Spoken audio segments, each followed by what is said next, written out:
are also densely populated.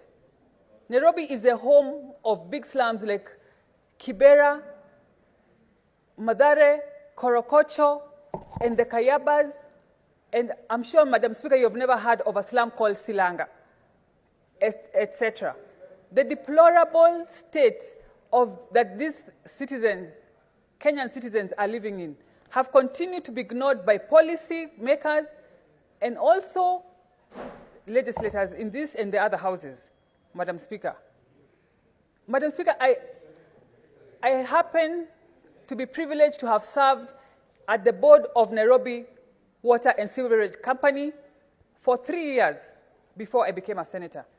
And in Nairobi Water, we had mapped Nairobi into 7 regions. We have the central region, which includes the CBD and its environs. We have the southern region.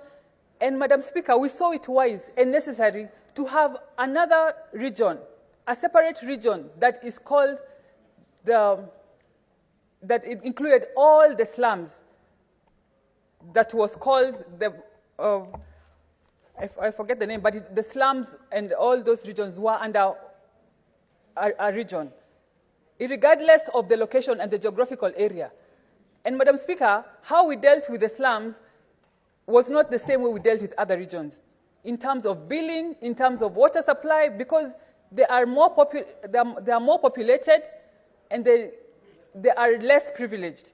So, Madam Speaker, I want this House and I want the policymakers, the CRAs, to deal with these regions and to recognize them as marginalized, because they are marginalized, Madam Speaker. We are talking about Korokocho, Soweto, the Viwandani, the Riruta, and all these other areas, Madam Speaker, that have been ignored. Just because they neighbor Karen or they neighbor Muthaiga and other rich estates does not mean they should be ignored. Madam Speaker, they are not children of a lesser God. And Madam Speaker, we have been crying as Nairobi for these slum dwellers, and we have been ignored over the years. And we are going to resort even to unorthodox means. Madam Speaker, as the women of Nairobi and the women of Lainisaba and Kiboro and Muji wa Huruma, we are going to undress in this town, Madam Speaker, so that we can get the attention of the policymakers and this House and the legislators, Madam Speaker, because Nairobi is not a rich county, Madam Speaker. We are not a rich county just because we are the seat of government and we